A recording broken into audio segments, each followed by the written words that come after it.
saudaraku, realistis saja, kalau kita mau mengejar panggilan Tuhan, setan pasti tidak senang. Dan pasti akan tetap ada orang yang tidak suka pada kita. Tidak mungkin seluruh dunia suka pada saudara dan mendukung saudara. Akan tetap ada yang memusuhi, bahkan berusaha menghancurkan.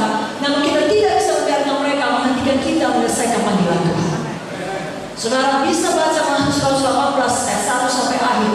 Tapi jika saya membaca beberapa ayat dari ayat 6 sampai ayat 10, Tuhan di pihakku. Siapa di pihak saudara? Aku tidak akan takut. Katakan aku tidak akan takut. Lebih kuat lagi, Tuhan di pihakku. Aku tidak akan takut. Sampai angkat tangan saudara. Sekarang katakan, Yesus di pihakku. Aku tidak akan takut. Amin.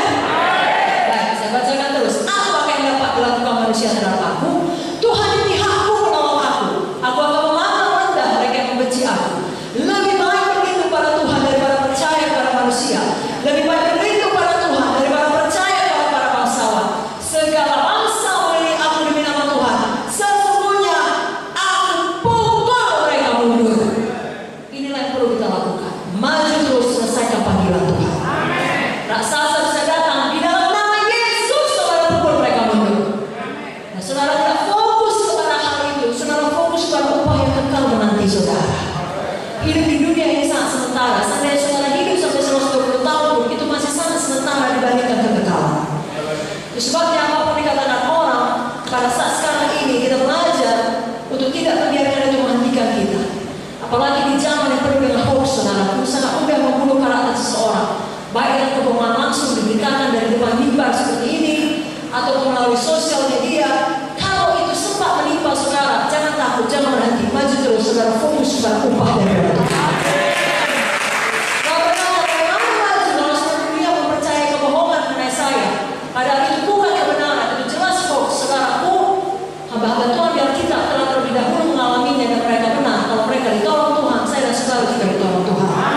Saudara masih ingat kisah mengenai Yusuf, istri Potifar berbohong, jadi hoax sudah ada sejak dulu, saudara.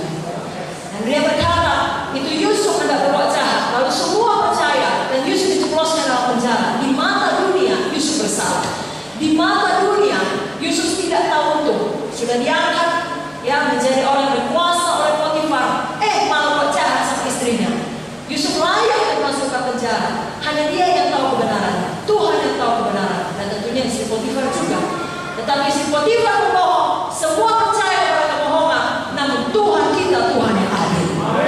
Sebabnya saya dan saudara juga harus belajar fokus kepada upah yang kekal. Tuhan kita tidak pernah meninggalkan kita. Musa juga menjadi hamba Tuhan karena dia fokus kepada upah yang kekal.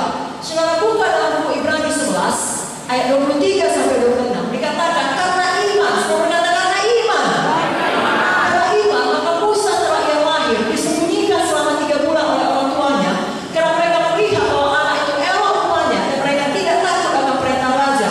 Karena iman maka Musa setelah dewasa menolak disebut anak putri Firaun. Musa menolak disebut anak putri Firaun. Kenapa? Ayat 25. Karena ia lebih suka menderita sengsara dengan umat Allah daripada untuk sementara menikmati kesenangan dari dosa. Ia menganggap penghinaan karena Kristus sebagai kekayaan lebih besar daripada semua harta Mesir. Kenapa? Pandangannya dia arahkan kepada upah. Nah, hari ini sedang Tuhan GKI Sibolga dan semua hamba Tuhan yang lain dari cabang lain mengarahkan pandangan kepada upah. Hati saudara yang menjawabnya, tapi biarlah firman Tuhan ini membuat kita berlaku demikian. 2 Korintus 4 ayat 18 berkata, kami tidak memperhatikan yang kelihatan, melainkan yang tidak kelihatan. Karena yang kelihatan adalah sementara, sedangkan yang tidak kelihatan adalah. Mari angkatkan saudara katakan, saya mau seperti Musa, saya mau seperti Daud, saya mau fokus pada upah. Upah yang kekal dari Tuhan, bukan kesenangan dunia,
berikan dulu kemuliaan bagi Tuhan. Tapi sebabnya ke depannya terus ingat itu saudara. Ya, Ibu Munte selalu mengingatkan kami bagaimana Tuhan melepaskan kami berulang kali, melepaskan kami daripada maut, saudaraku. Yang paling ekstrim adalah ketika ada orang yang tinggal dengan sepeda motor, kemudian menembak supir kami, lalu pergi ke depan mobil, hendak menembak Pak Munte. Tapi Roh Kudus yang ada di dalam, Pak Munte dan Ibu Munte, kami juga dari mobil pada waktu itu langsung berkata, dalam Yesus tidak bisa menembakkan kita, saudara. Kalau dalam situasi seperti itu, manusia mana pun tidak dapat menolong, hanya Tuhan dapat menolong. Sama halnya ketika bom diletakkan depan rumah, dan setelah diteliti, ternyata isinya banyak paku, seperti bom tadi di Medan, saudaraku, dan dikatakan sebenarnya tergolong